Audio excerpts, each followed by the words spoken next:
ẹni ayé ń yẹ kó máa ṣọ́ra o. Ẹ wo bí arábìnrin bó ṣe tú àṣírí Madam Elizabeth Obanla jáde pẹ̀rẹ̀pẹ̀rẹ̀. Eléyìí lágbára. Ẹ jọ̀ọ́ ẹ wo fídíò yìí kẹ́ kọ́gbọ́n bẹ̀ kẹ́dẹ̀ jẹ́ àpàdé ní comment section. Bẹ́ẹ̀ ni ẹ̀yin tí ẹ dẹ̀ tí subscribe sí channel yìí, ẹ jọ̀ọ́ bá mi tẹ subscribe button yín. Ọwọ́ tẹ fi ń like, tẹ fi ń share, tẹ fi ń comment, tẹ fi ń subscribe, ẹ̀ ní fi gbọ́mọ sí, ẹ̀ ní fi rí wàhálà, ẹ̀ ní fi rí dààmú. Nǹkan rí nǹkan ayọ̀ lẹ máa fọwọ́ yín ṣe lágbára Ọlọ́run. Ẹ ṣé púpọ̀. Thank you.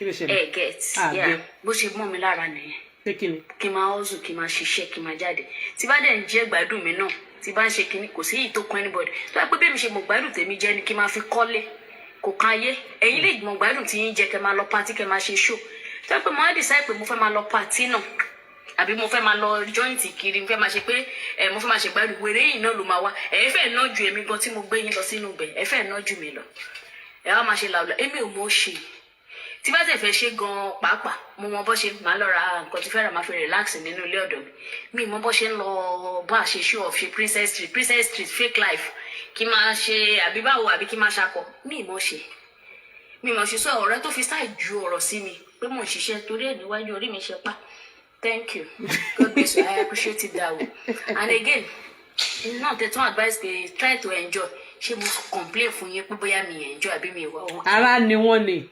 kí ni wàhálà ayé yín pẹ̀lẹ́ lómi àti wèrè ká tẹ bọ̀bọ̀ tó post kìíní ìyẹn tẹ káàṣì cruise ni ó láwọn tẹ bóyá iná nídìí èèyàn tó máa gbé jáde fún cruise ló ṣe ní tráìdì ẹ̀jẹ̀ ó rí pé bí ọ̀rẹ́ òun lówó dẹ̀ ń ṣiṣẹ́ òun abo ìmọ̀ máa gbé jáde kí ló kàn yín béèyàn ò ṣe princess street. ṣẹ́ríkí ló sọ̀rọ̀ ṣẹ́ríkí oní visa Canada ó dọ̀nù wọ́n gbé kíní bíbá yìí.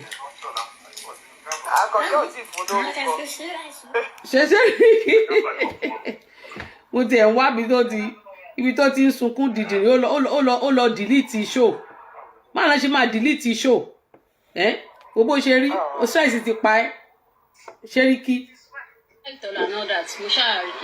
wọ́n ń delete show I'm sorry I'm not so.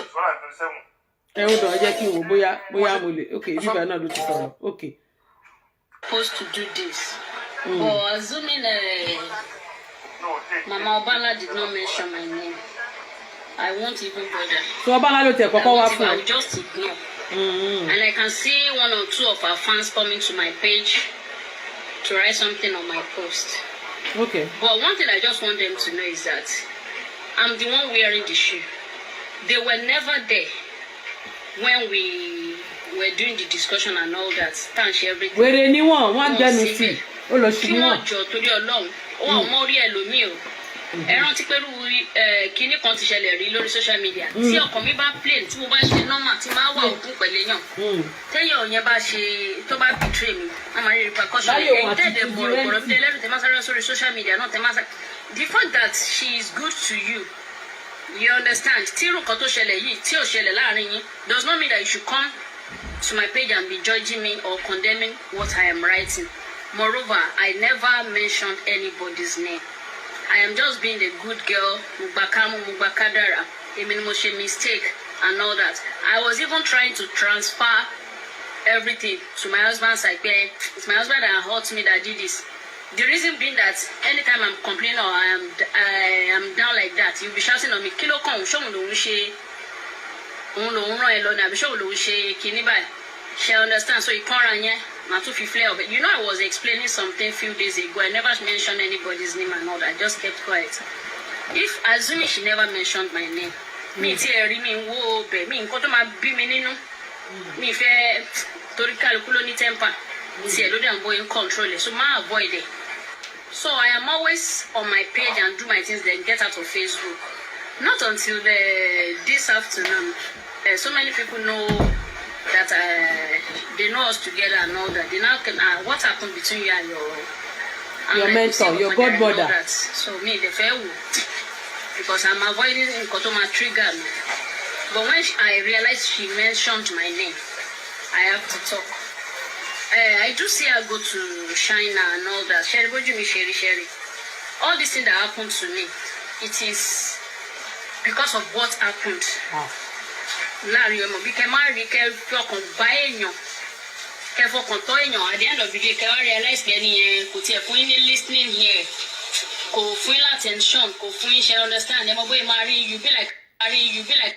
ṣé ti rí ara àwọn iṣẹ́ tí very dark man máa ń ṣe ni tó bá jẹ́ pé ọmọbìnrin sunkún lọ bá very dark man nígbà tí Obanla gba owó lọ́wọ́ lórí 1.5 million ló fẹ́ parẹ́ sí yìí o ẹ wo ara rẹ̀ ti dàbí ara ọpọlọ tó ti ń bọ̀ họ tó bí ètè ìjò lórí nítorí 1.5 million. tẹ́ ẹ wà lórí social media tẹ́ ẹ learn you are not learning anything on social media àfi kẹ́ ẹ máa jà kẹ́ ẹ máa ṣépè kẹ́ ẹ máa ṣe kíní káàkiri. ní 2026 ó fẹ́ lọ sí China ó mọ̀ pé wà lọ sí China website wàá wo kí ni requirement wọn you check for their requirement wàá print ẹ̀ jáde wàá get gbogbo document yẹn wàá mú pen yẹn tó bá ti ń get gbogbo document wọn ń béèrè wàá máa tick ẹ̀ tó bá ti ń get gbogbo document because every embassy every country have a visa requirement every country have visa requirement ó ní àwọn document tí wọ́n need àwọn kan tó ní láti get before kí wọ́n tó lè fún ẹ ní visa wọ̀lú wọn.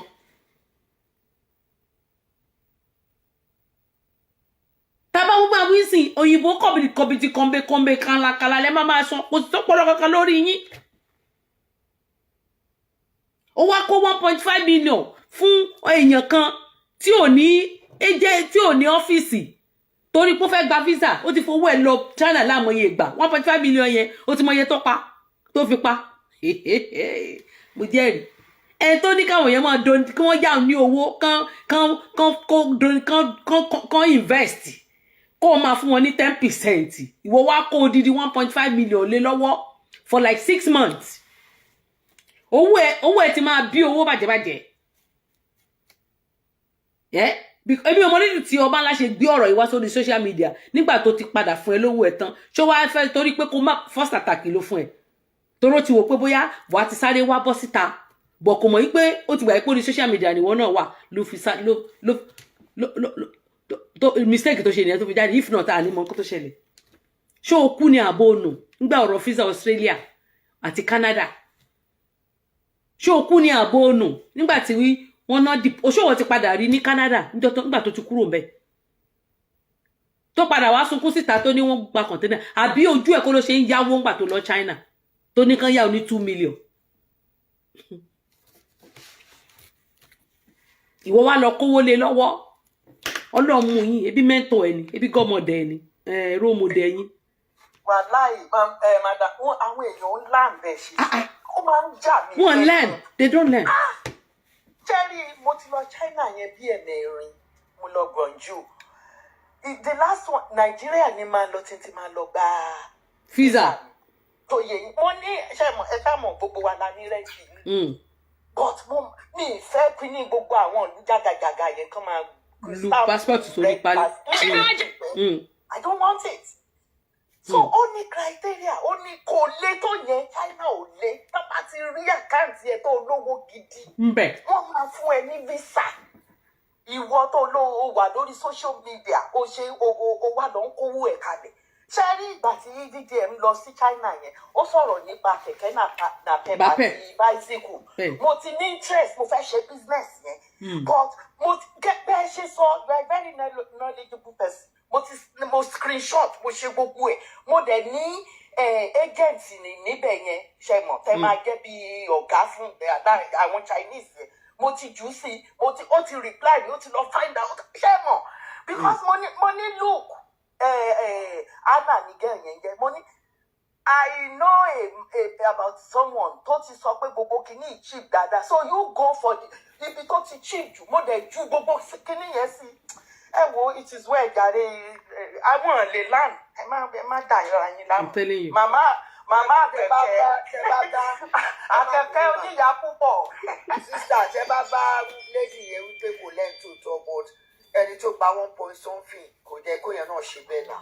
kò sí tó kàn wá pẹ̀lú ẹni tó gba 1 point something ṣọ́dẹ̀ ṣé èèyàn kan máa gbowó lọ́wọ́ tèmi ẹ ò dọ̀ mà ṣé kò wọ́n lẹ́ẹ̀nì náà wọ́n kẹ́kọ̀ọ́ kankan. tí ẹ náà máa fẹ́ gbáyàn lórí yẹn kò dáa. ṣé ẹ fẹ́ gbọ́ nǹkan tẹ́ ẹ sọ ṣé ẹ fẹ́ gbọ́ sista Jíbádé ẹ máa gbọ́ mà ṣé ẹ rí èmi ò pìtì ẹ̀ tán gbà ṣé nǹkan tí mo sọ yẹ yín sí but antecedent yẹn tó gbáyàn òun là ń sọ ibi tó bá yẹ kí wọ́n ti kọ́ ọgbọ́n wọn lọ bẹ̀ lọ kọ́ ọgbọ́n àfi kán máa jà nǹkan tí mi sọ nìyẹn nípa wọn tó gbára wọn kí ló kàn mí àmọ́rí ìbá kù ẹni àmọ́rí gan bá àbòdò lọ nípa kan tó gbéra wọn. ló máa learn new things you will learn new things you will always learn new things. Sister Kemi à ń gbọ́ yín ẹ jẹ́ ká sọ̀rọ̀ látòrí WhatsApp. Yes ma you're welcome. Obanla ó lè ní. Gbangba ó lè gúúsì gbangba. ṣe mọ̀ yí pé owó wúmà yẹn kò ṣe físà kankan ó kàn lo owó yẹn ni. ó wá ń gbé wúmà yẹn ní condition lẹ́ni kò pè wú ó ní tóun bá ti pè ó máa ní owó fẹ́ ó ní ìgbà mi kò ní náà gbogbo fóònù òun ó ní lẹ́yìn yẹn ó ní ìgbà tóun bá wá lọ lo nọ́mbà míì láti fi pè ó ní bẹ́ẹ̀ ló ń lọ ló ń bọ̀ bẹ́ẹ̀ ló ń lọ tó bá dé bí yóò máa rò páwọn jọ lọ físà máa ti jáde ó ní bó ṣe máa dùn lọ nìyá tún ti dùn padà lórí 1.5 ẹ̀yẹn. So now ó ní gbogbo tó bá tún wá fẹ́ bá ṣe láyà wọn máa já òun ti wà depressed gbogbo ṣé mo pé ara olúkálukú ọ̀tọ̀ọ̀tọ̀ ni orí yẹn ti sún sẹ́yìn irun orí ẹ̀ ti sún sẹ́yìn lórí 1.5 million. ẹ̀mọ́ ní 1.5 ẹ̀mọ́ bó ṣe tún owó ẹ̀jọ́ ní àti ṣọlá gbogbo bó ṣe manage nǹkan ẹ̀ nìyẹn ó dẹ̀ òun náà tún fẹ́ move on ní bẹ̀tìbí tó lọ jábọ́ sí i bó ṣe yẹ kó rí fún wọn nìyẹn because àwọn èèyàn ń pariwo lórí social media pé woman yìí ó lè ní godmother jẹ́ pé ọmọ lówó lọ́wọ́ ju godmother lọ but bèbí woman yìí ó lówó ju Obanla lọ. Of course yes. ó lówó ju Obanla lọ Obanla ó lè tíìfù ni a tún máa ṣépè a tún máa ní a tún máa ṣe oríṣiríṣi ẹ wo gbà tí ìyá débi pé kó owó fún ṣe ni pé ṣe ló sọ owó yẹn dìjà ó yẹ ẹ lówó ó dẹ̀ gbogbo ó fẹ́ sanwó olówó ó sọ owó yẹn dìjà ṣe ní jẹ́ tí woman yẹn ti bẹ̀rẹ̀ sí ní béèrè pé báwo lọ̀rọ̀ ṣe jẹ́ báwo ni ìjọ ẹ̀ ló ti rẹ̀ owó láìkọ́ máa pè wọ́n nínú ọ́fíìsì bẹ̀tì gbà tó máa kówó lé ẹ lọ́wọ́ ó lè gbà tó fẹ́ gbà wọ́n ṣẹ́wárí gbogbo wọn ó sì pọ̀ wọn kò tí ì yọjú òbí kan sọ fún woman yìí pé kò gbọ́dọ̀ sọ síta o kò gbọ́dọ̀ wí kankan físà kan máa fò wá bá ní o. lórí láì ṣe pé visa UK ló fẹ́ gbà.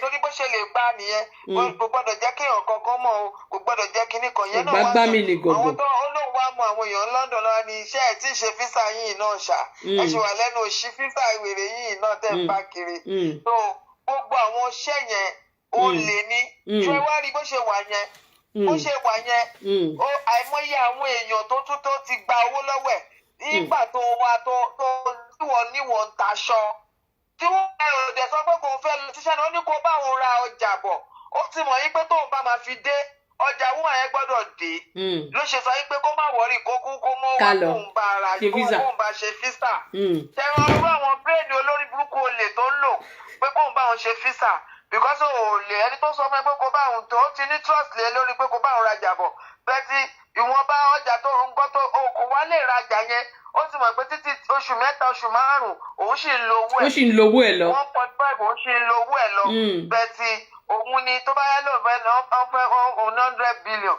so òun ló ṣe wá sọ yí pé tó bá wá rélé kó wá lọ físà nígbà tí gbogbo yín bá lọ sí China tálẹ́ wá fẹ́ tajà fún. tàbí pé takò ara ẹ ló ń dùn láti gbẹrù lórí olórí ìwọ Obanla olè níwó obìnrin yẹn bàbá níní ni bàbá 419 tó jẹ́ tó ń ọ̀gbágbá mi ní gọ̀gọ̀. bàbá rọ̀bà gidi ni ọ̀gbágbá mi ní gọ̀gọ̀. ọkùnrin kan nígbà tí yẹn wá lọ fi nọ́mbà pé tó lọ fẹjọ́ ẹ̀sùn yàn kan ó wá sọ fún yẹn pé ìyẹn wá ní nǹkan tẹ́ sọ yẹn tọ́lẹ̀ sọ yẹn ẹ tún rìpíìtì ẹ̀ ìyẹn wá nìkan báyìí lóhùn tán ipò òun ní òun nídìí owó òun ló bá ní ó wá ló lọ gbé àwọn ọkùnrin tó gbé wọlé yẹn lè jẹ́ náà ọmọ ṣọ́ọ̀bù ẹ̀ ni o kí tó ya wèrè dè ó wá lọ gbọ́bìnrin ọkùnrin kan wọlé náà ni àwọn ohun gbàgbé náà bá ti sọ fún yín pé next week ni nǹkan ọkọ̀ ṣe máa wọlú àwọn ìwọ dẹ̀ sọ fún pé 3 days ìwọ sọ pé 3 days o tún wá sẹ́ni yẹn sọ pé 2 weeks. ẹ máa wo orú àwọn yẹn yẹn bá yarí ó ti mọ̀ pé yíyarí tó yarí pé àníkẹ́ fún òun lówó òun ogun ti ń bọ̀ ayé àbọ̀dọ̀ orí social media ni ipe kí lórúkọ ẹ̀ ṣùgbọ́n ó tún kówó yẹn lẹ̀ tán ó tún regret pé ó ló tún tẹ̀sí òun pé ó yẹ kó ní sùúrù ni sísè èlò yẹn nìkan ti wá jáde ẹsẹ̀ àìní sùúrù lọ́sùnmọ́ láti January títí di dìsìn òun ni kò ní sùúrù ẹni físà ẹni yẹn ti jọ ṣe jẹ́ gbà tí ó gbowó tán ni físà jáde. Obanla ẹ̀rí bó ṣe rí ó rí bí ó lè ní ìgbà tó ti di pé. Ìyábọ̀ kí ló dé tó ń saki Ìyábọ̀ kí ló dé tó ń saki wọ́n ní moderator ń bí náà ọ̀nà mélòó gan ló wà gan bó ni kí n wá ẹ sí orí ètú mi o.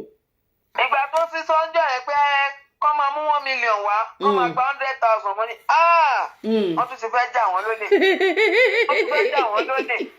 àní fake life ní òun ní tún ẹ àwọn ọmọ ẹ̀yìn wọn tó ń bá òun ṣe àwọn wèrè Obanla kan àwọn fẹ́ kó 2 million fún yìí tó ń ṣe àrísò kan já ní àwọn eléyìí 419 làwọn eléyìí fake life àwọn onírọ́ fake life àwọn olè fíìmù yìí bá dùn tó yẹ ká máa lọ fowó kọ́ máa dáwó fún wọn kọ́ máa lọ bá yín wò tẹ́bà fi rí pé orí kò sórí tó pé mọ́ nílé ayé ta wà yìí gbogbo àwọn eléyìí hàn lọ́pọlọ lórí o èmi ò rírú ẹ̀ rí o ẹ hàn lọ́pọlọ lórí òkè ẹni tó sọ fún ẹ pé kó bá òun rajà wá ó gbó ní òkú ẹ bá òun rajà wá irú ọjà yẹn ṣé wá rí nǹkan tó ṣe fún wúmà yẹn àti Ṣọlá ṣé mọ̀ yín pé wúmà yẹn sọ kankan léèní ẹ lọ farabalẹ̀ gbọ́ kíní yẹn dáadáa wúmà yẹn ní pé ọjà tóun ká tóun fi lọ pé òun máa ń rà lọ́wọ́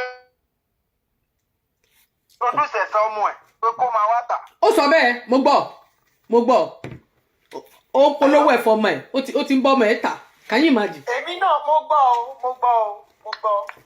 ìwà tí Ẹsábọ̀dù wù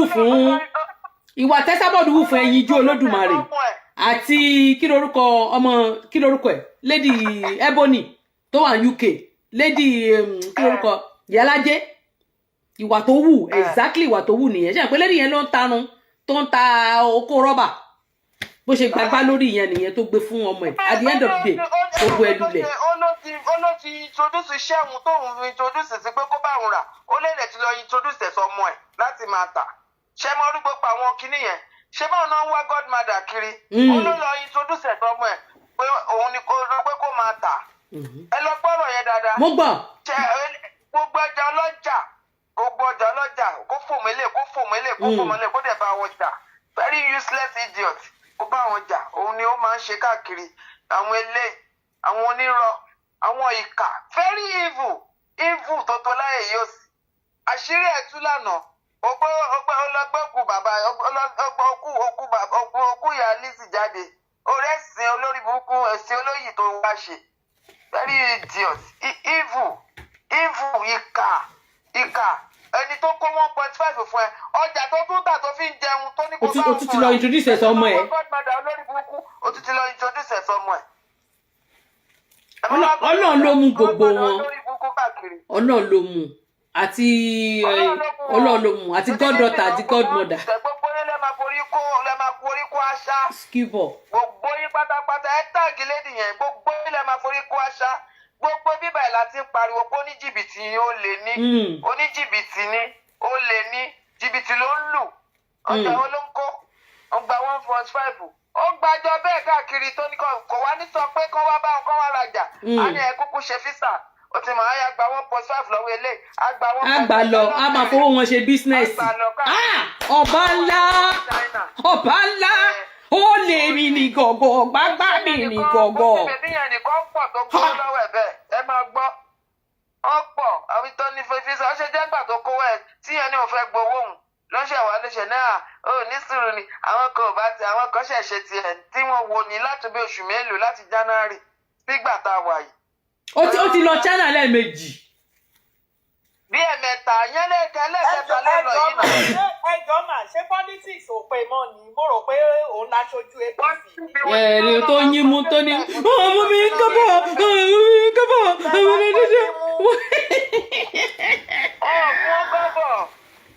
kò gbà kọ́bọ̀ mọ́ mẹ́. fake life ni gbogbo ìtàn ṣe fake life ni wọ́n fún wọn kọ́bọ̀ gba gborí olórí tó fi ń gbá wọn kiri ni 1.5 ṣé wá jẹ́ kékeré ọmọ owó ni.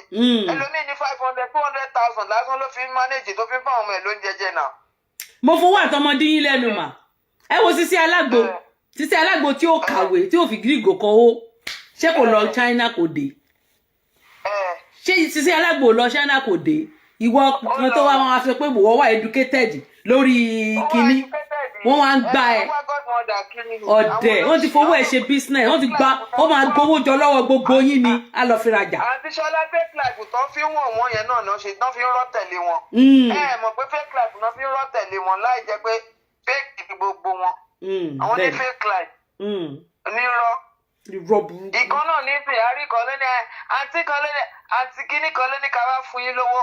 Àwọn gbàgbé náà máa ní àwọn náà ti ń ṣe àwọn náà ti ń ṣe kí ló ń pẹ owó tó ń pín fún wọn tí kí ló ń kọ nǹkan tí very dark man ṣe. Bára ló máa bá dé ó lè ní wọn. Foundation. Bára ni àǹtí Mercy kan ló ní ká fún yín lówó wọn ti fẹ́ bẹ̀rẹ̀ olè nìyẹn o àwọn náà fẹ́ bẹ̀rẹ̀ olè foundation olè.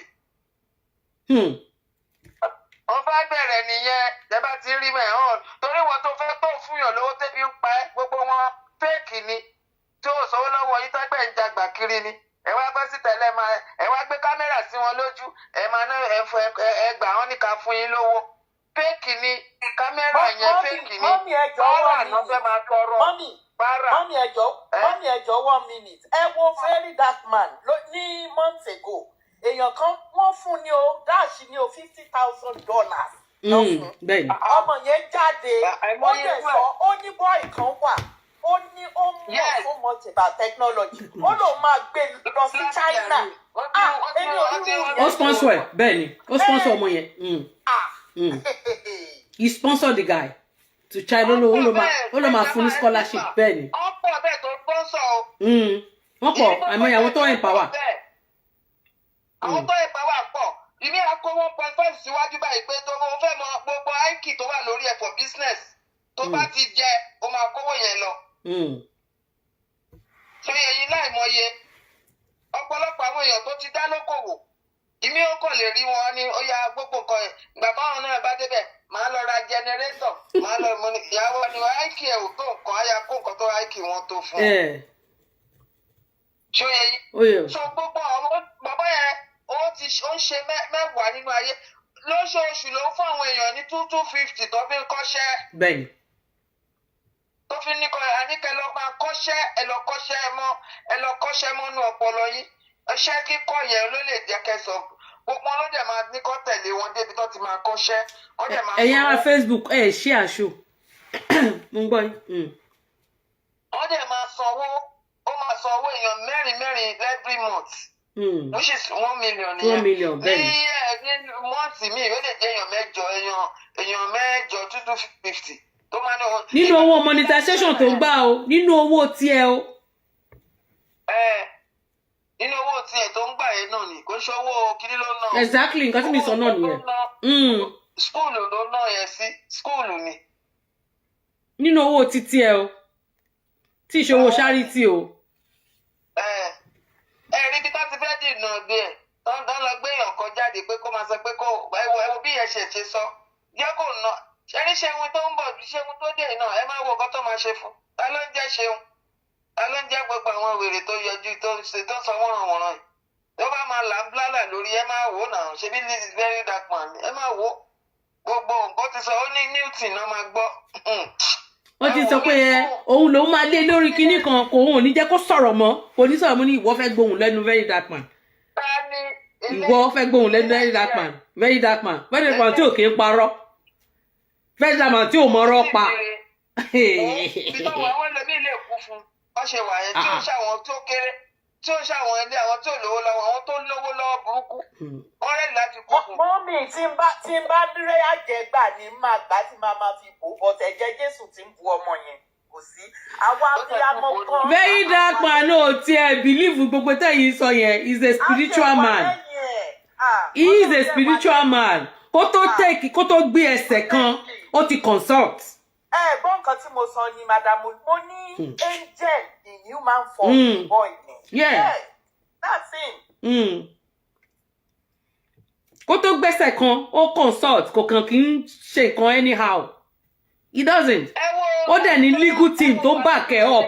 ọdún fún wọn ní December yẹn bẹ́ẹ̀ni níbi odò yẹn níbi bẹ́ẹ̀ni bẹ́ẹ̀ni pé babaláwo kan gbé lọbẹ̀ wọ́n lọ ṣe àwọn ètùtù sórí omi yẹn kí wàhálà má ṣe ṣe rí pé wàhálà kò sí gbangba kò sí nǹkan kan tó ṣẹlẹ̀ bẹ́ẹ̀ni ó kù ni ó jẹ́ kó mọ̀ pé yes òun ò ráyè gbogbo ẹjọ́ wẹ́wẹ́ tá à ń ṣe yẹn àwọn yẹn bọ́ sí ó ṣe ètùtù gbogbo omi nǹkan because nǹkan tó ṣe yẹn torí omi ó lágbára ó dẹ̀ ṣe gbogbo kinní yẹn everything ló dẹ̀ kò sẹ́ni tọ́nà jà kò sẹ́ni tọ́nà lura wọn kò sẹ́ni tí ọmọ ṣe pọ̀ tó èrò ti pọ̀ jù kò sẹ́ni tí ó ṣe nǹkan bálabàla kò sẹ́ni tó ṣe lúkàlùkù lọ́ọ́ rẹ̀ kò dẹ̀ sẹ́ni tó para wọn. ẹjọ́ mọ́mí ìjọba gan tí ní káwọn èèyàn jáde kan lọ clean wọ́n jáde náà wọ́n ti jáde náà ẹ̀wù bọ́ ìyẹn people obey him tó bá ní ha ni. in fact ọlọ́run á wò fún ìyá ẹ̀wọ̀n á wò tàwa náà. ìlara olòṣì ìlara ní Sowore yẹn ń bá kiri ìlara kẹ́ni.